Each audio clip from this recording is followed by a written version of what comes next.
So the session is currently being recorded right now. Okay, so I'm going to introduce. So we are talking about the Queen Elizabeth Commonwealth Scholarship. Hopefully, or fortunately, Mr. Samuel is an awardee. I think I was applying for that scholarship, but then I didn't quite see exactly what I wanted to study, and not necessarily though, but I think it clashed with a lot of things I was doing at the time, and I got carried away, I got distracted, and I forgot I was supposed to apply for this scholarship. But a double scholar like Mr. Samuel was able to apply, and he was awarded the scholarship. So he's going to take us through what the scholarship is all about. And it's a good thing that the scholarship is still on. So most of us that are working, most of you that are working or are on break, so you have a very good opportunity right now to use this December break to apply for it. You know, you have a little bit of time while you're chilling and relaxing with family in your village. You can just take out some time to apply for the scholarship. It's one of the very few scholarships that are currently running right now. Commonwealth Share has closed, Shivling has closed. I think that Commonwealth has also closed. So I think it's just this one, and then normal school applications. So yeah, so the Queen Elizabeth Commonwealth Scholarship is meant for people from Commonwealth countries in some other countries in Africa, not just Africa, but I think some of them are also in Africa. So yeah, so Mr. Samuel is going to tell us a little bit about the scholarship, what it's all about, give us a background information, and if it is something you'd want to apply for. Okay, it's good to be here again. First of all, the Queen Elizabeth Commonwealth Scholarship, yeah, as you've earlier stated, is for is sponsored by the Association of Commonwealth Universities, yeah, and it's meant to sponsor candidates from Commonwealth countries to study in other Commonwealth countries. Like that, what that means is that if I'm from Nigeria, I can't apply for to study in a university in Nigeria. Yeah, but other universities within the Commonwealth region for that circle, I can apply to those schools. Yes, and one of the things is that it has two circles. Yeah, circle 1 and circle 2. Yeah, the first cycle, yeah, this is the first cycle that normally comes out between November to December, and it's for programs that will start in July, from July to October.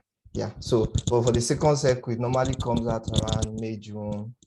Yeah, and it's for courses that will start in January and February. So the Commonwealth the Queen Elizabeth Commonwealth Scholarship is fully funded. It's fully funded, covers your tuition fee, full tuition fee, your flight to and fro the your host university, and it covers even your research grants, your monthly allowance, which you call stipends, and also there's a welcome allowance. Like when you get there, they welcome you with that. Yeah, just to run one or two costs. Yeah, so I think it's awesome. It's a very good initiative, because apart from it being don't look at it that okay, so in the Commonwealth country we have good, in fact the schools selected, they are top-notch schools in those Commonwealth. You will not see any kind of school. It's high-ranking schools that are good, that know what they are doing. Yeah, in those countries. Like the country I applied for was in Sri Lanka. That was the best school in the whole of Sri Lanka, and I think the third in South Asia. So it's not, they are not, they are there, they mean business. Yeah, so some of these countries we are there for the first circle, then others the second circle. So it depends on which one they are advertising. Thank you for that very brief and straight to the point introduction. Like you heard, it's fully funded. For those that might be questioning, it covers literally everything. Plus there's a welcome allowance, a monthly stipend, anything you can think of. Just carry your luggages, carry your passports and travel, go and study. And I think it's 2 years, right? Some courses are 2 years. Yes, all the courses that are being sponsored by the scholarship for 3 years. Oh, that's beautiful. Because one thing with all these 1 year masters, before you know it, everything is done, and you're thinking of, oh, what next? PhD. You might not even have applied or gotten anything. So you have like, even in the first year, use the first year to like settle down and everything. The second year, you can use it to access more opportunities, travel, and just experience life in another different culture and country. So I would want to ask, can you give us like a list of some of the participating countries that you can remember? Like I said, they are okay for the scholarship. If you are from a Commonwealth country, you can apply. At least that's straightforward. Yeah, then for this circle, I think we have a whole lot of schools. I think one from, I can't get a grip of them right now, but I think one is from Bangladesh, from Eswatini, and Ghana. In fact, this is one of the best school in Ghana. This KNUST is part of the application circle. It's part of this current application circle, and the University of West Indies. Yeah, I think another in Kenya, University of Nairobi is also here, in Malaysia, and I think we have one in Pakistan. Yeah, this Comsat University, Islamabad. So those are the specific I think I will drop the link I will drop this link in the chat box so that you can check it out if you have not if you don't have the link already. Yeah. All right, thank you very much for that. I would also want to ask, okay, before we get into so eligibility criteria, roughly you're saying once you're from a Commonwealth country, you are eligible to apply. For instance, the Commonwealth shared said that you must have like a first class, a 2-1, and if you have a 2-2, you should have an accompanying master's degree. So what are the eligibility criteria in terms of your degree, and can you, if you have an HND, can you apply? What do they expect? Okay. For this, apart from coming from a Commonwealth country, you ought to have graduated at the point of application. Yeah, that's the difference here. You know, other scholarships you can be in school. Maybe you are targeting when you graduate and apply. It's not possible here because you need to have graduated at that time, and definitely you have to provide your original certificate, your undergraduate degree certificate, transcript, and but there's no specification in terms of CGPA here. Yeah, as far as you have graduated from your undergraduate program, and you're from a Commonwealth nation, you're good to go. Okay, thank you very much. So if you, at this point, I would just like to say that if you have any questions regarding this eligibility criteria, documents, application process, just leave it in the comment section. I would say leave it and don't ask yet because we're not done, because we might end up answering your question along the line. So you can leave it in the chat box or just write it down somewhere in case we don't get to answer it along the line, then you can ask towards the end. Okay, so what is the application like? I think this is what many people are looking forward to. What is it like? What are the expectations? Are there any essays you have to write? What are the essay formats, questions? Do they need SOPs, references? What are the requirements for application? Okay, in applying for the scholarship, I think there are just four essays in total, but they group it under four essays. Yeah, one of the essays talking about your study plan. Yeah, then the second essay talking about your post your that's your post-study plans. Yeah, after graduating, what do you want to do? Yeah, and another essay talks about how your work will relate to the SDGs. Then the last one talking about creating network. Yeah, so it's just four basic essays, and if you have applied to the Commonwealth Shares Scholarship, believe me, this will be very easy for you. Although in terms of word count is quite limited, so you have to write a lot concisely. You get, yeah. So that's the difference within this and between this and the Commonwealth Shares Scholarship. And when applying, you also need to apply for admission separately. It's a separate process, yeah, and you have to check with the school, yeah, because they don't, the Queen Elizabeth Commonwealth Scholarship, they don't have a say in that, so you have to check with the school, and some of the schools will have specific requirements for those applying to it. So like I remember, God helped me.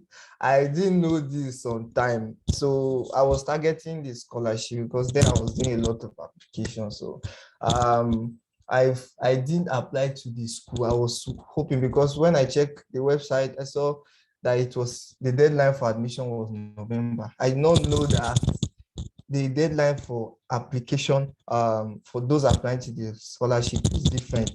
And that was the next day. Yeah. So I just checked, I just went to the site again. I saw that there's a column. In fact, later I got to discover that even the Queen Elizabeth Commonwealth organizers, they advise that you check the section of the website that pertains to the Queen Elizabeth Commonwealth Scholarship applicants. Yeah. So they always have the most of the schools, yeah, that have a section for that. You check, then you see extra requirements because you are not like the normal applicant. Yeah. So I had to write an exam to the school in my, yeah, I wrote an exam and I passed the cutoff. So I was like eligible because there's like this connection between the school and the scholarship body. Yeah. So you need to meet admission requirements to the school. If not, it won't go well with your So application. I'm tempted to ask, does every school require this exam or just the school you No, no, apply no, to? no. It's not all schools. Some will not have special requirements. Just apply like the normal candidates.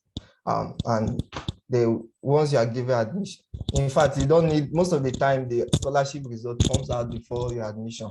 Okay. Yeah. So some will even have scholarship, the scholarship before the Yeah, admission admission. application. Yeah.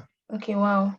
That's really nice. That's really interesting. And so he mentioned essays, and I feel like all these scholarship essays, they are kind of related if you look at it from the bigger picture, even though some Yeah. of them might be streamlined to maybe a particular theme or something, but most of them study plan, how you're going to impact your country and all of that.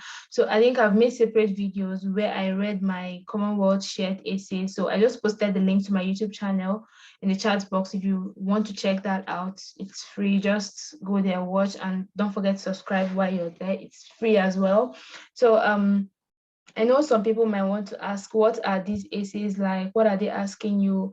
How were you? Because you are the one, you won the scholarship, right? So you'll be in a better position to tell us just briefly each of the essays. You can remember their theme or what they were asking for. You can tell us what the essays, what they were about.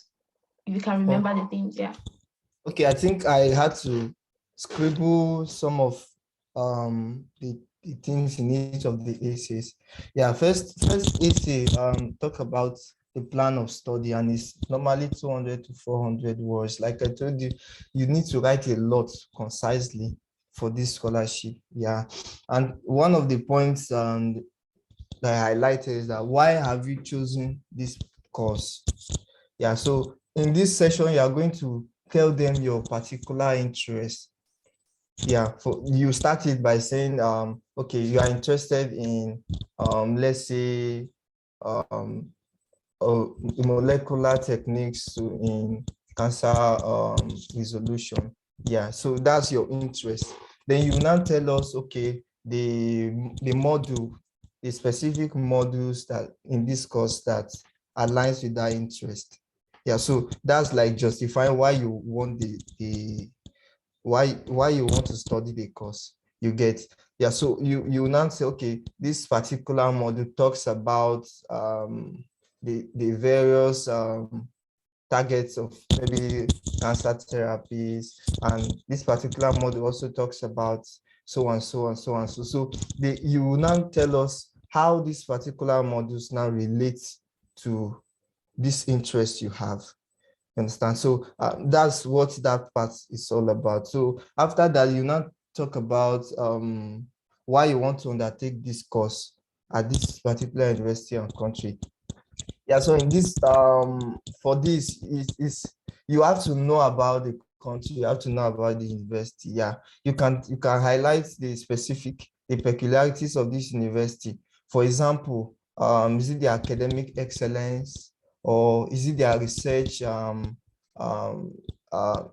let's say their research expertise, yeah, or is it faculty members that have um, research area that aligns with your interest. So that's what you are going to talk about in this session. Like I tell most people, sometimes they just litter their work with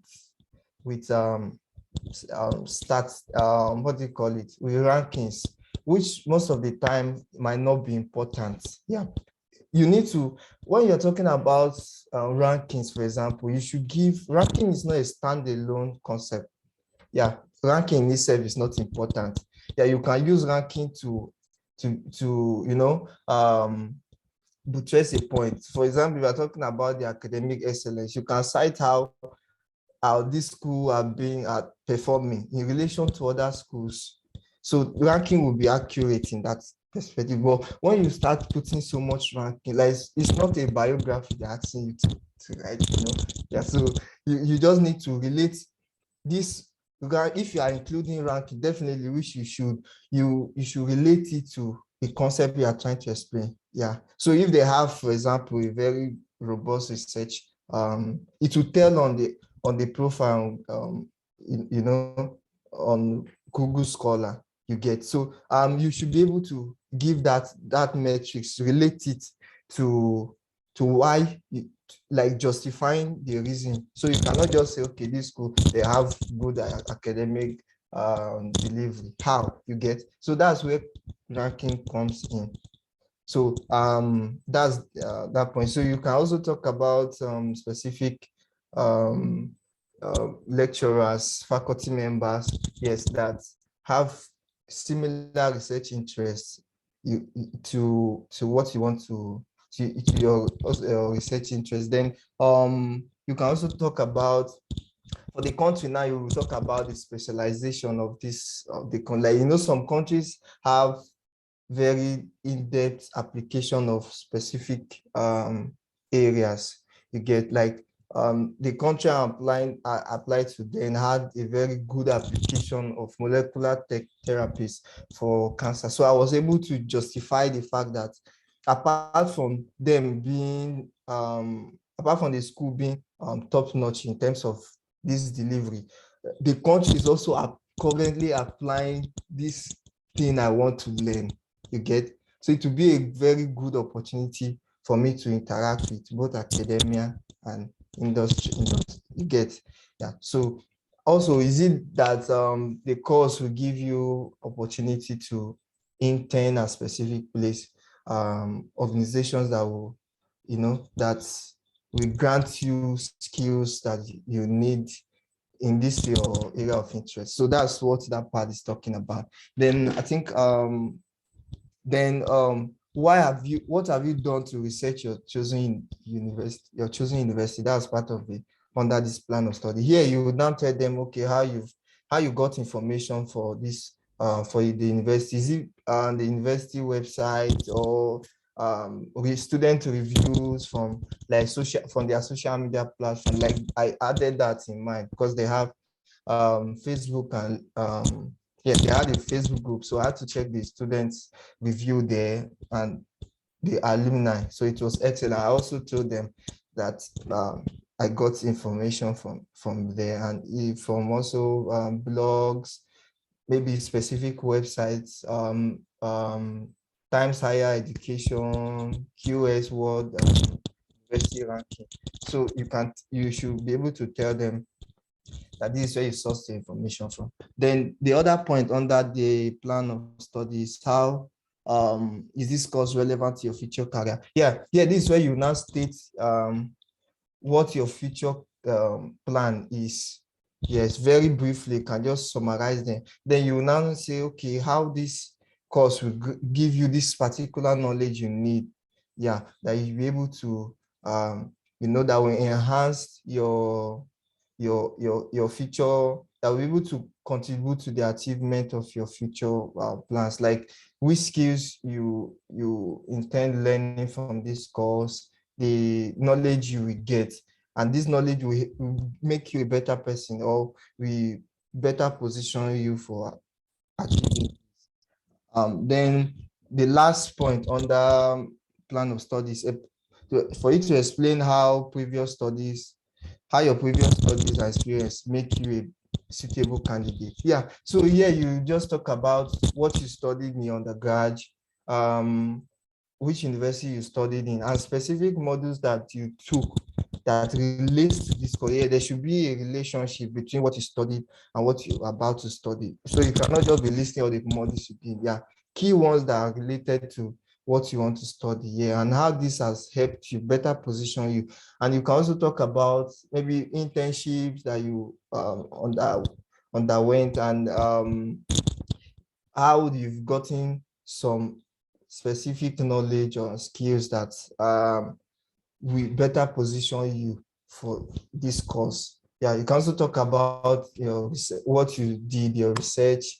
You can talk about voluntary activities you did, but ensure that all these things ties down to the course you're about to study. Yeah, that's for this plan. I think that's all for plan of study. Then I don't know if you've got a good number of time for. We still have time. Okay, we don't really, because I just want this video to be one. I don't want Zoom to cut us off and then we come back for a second part. If you can just give us like the theme of, you've mentioned plan of study, so what are the other ones talking about? Because if they are the same as, I think they are very similar to that of Commonwealth Shared. It's just for you to streamline it and make it specific to. So I would want us to answer this question in the chat box.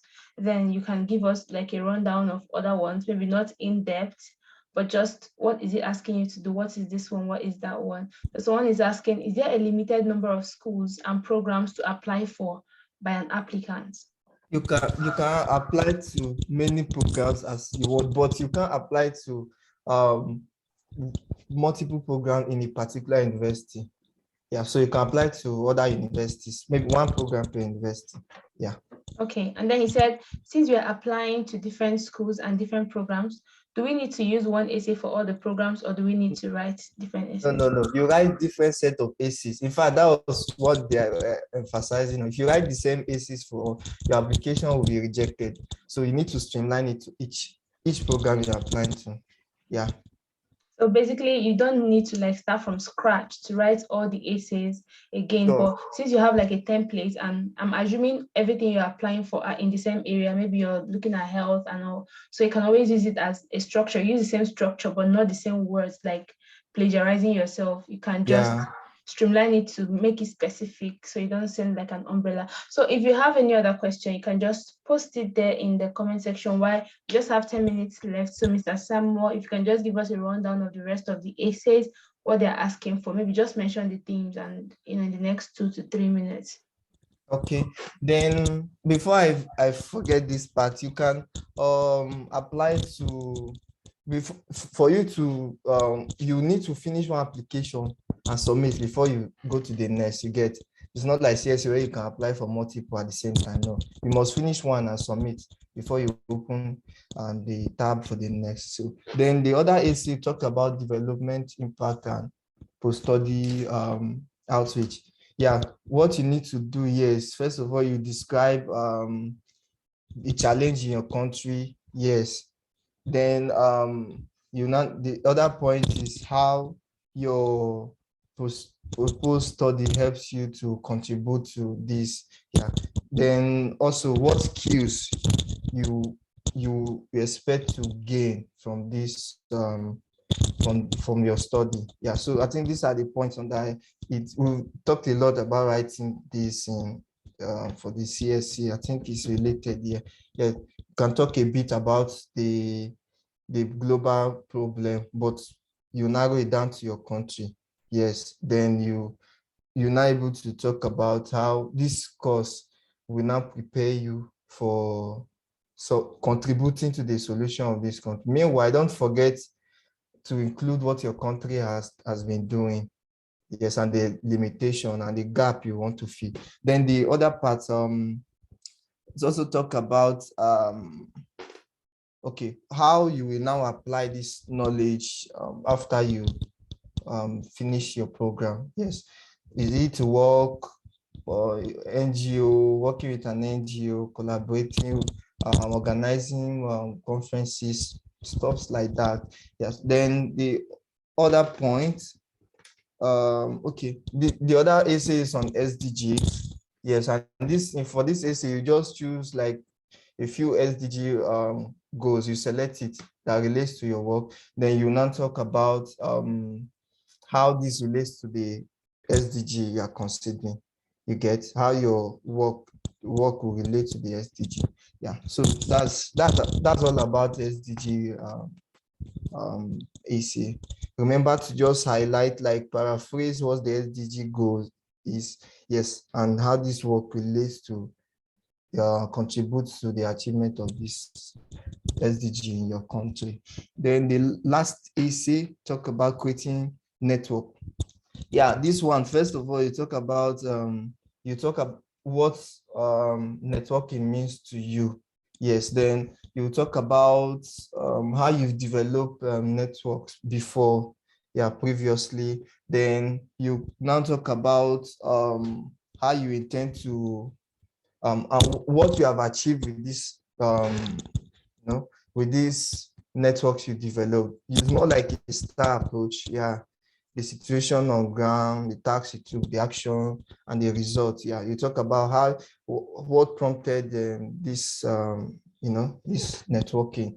Yes, and what you achieved with it.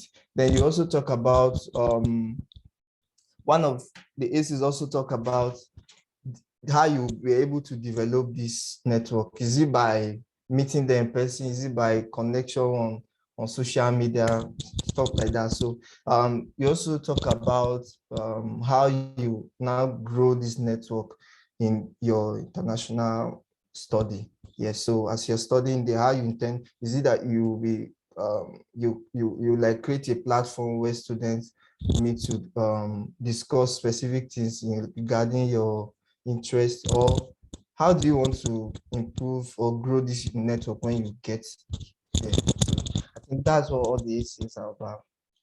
Okay, thank you very much, Mr. Samuel. So I really want to ask a quick question, because a lot of people, they would just want to start applying for scholarships without having some necessary documents. So do you need to have your international passport before? Would they require the details of your international passport? Okay, for this one, you don't, but at the time of award, you should have. You can use your national ID card. Yeah, your national ID card is fine. Okay, because for the Commonwealth Share Scholarship, they specifically ask for the details of your international passport. But for this one, even if you're still processing your international passport, you can go ahead and apply, because that's one thing that usually deters people. And also, if you're hoping to apply for the next, like you said, there are 2 rounds, this one and the one that starts when? In June? Yes, there's one that starts in June, the second cycle. This is the first cycle. The second Okay. one, from May to June. Yeah. Okay, so if you're not ready, if you think you're late or you don't have all the requirements, you can start prepping yourself for the next cycle. And also, someone asked, do schools have application fees? Yes, sure, but the application fee are fairly low. Yeah, and that's one of the good things about them. Then most of them will not agree to waive it though, because I feel that it's low to them. Like the school applied for, so I think I paid like 6,000 naira equivalent because of naira fluctuation. Yeah, so it wasn't much. Okay, thank you very much. I can't see any other question in the chat box. So like I said, I already posted a link to my YouTube channel. If you have any, if you want to read or know more in-depth, read more in-depth or hear more in-depth things about the essays, want to know how to write them, the essays are there. You can also watch other YouTube videos, read blogs. There's so many information out there in, alongside this video. So someone is asking, can a final year student who will be rounding off June apply for the second phase? Okay, the second phase, as far as you have your certificate with you and your transcript, you are good to go. That's what they are about, because you are going to upload them during application. You must have graduated and have those documents. Okay, so someone is also asking, is there a limited number of schools and programs? I think we've answered that. Okay, we've answered that. Yeah. Oh, yeah. Do you need to use one essay? David, we've answered that already. So yeah, you can apply to any number of schools you want, but you can't apply for more than one program in one school. I think I saw that as well. And I also encourage you, if you have any further question, please make sure you read the website, read the information from the website. Don't just assume, oh, this is what someone said. We might have missed something or maybe mixed up something. So make sure you go to the website, read thoroughly the requirements, everything they are asking for, so you don't miss anything. And yeah, so for people who are just joining or you didn't join from the beginning, I'm going to be posting this on my YouTube channel. Please do well to check out other videos on other scholarships there, and how to write your essays. I'm also going to upload a YouTube video on how to write your SOP. So at this point, I think we're just right on time. We have like 3 minutes to go. And I want to ask Mr. Samuel, do you have any last words?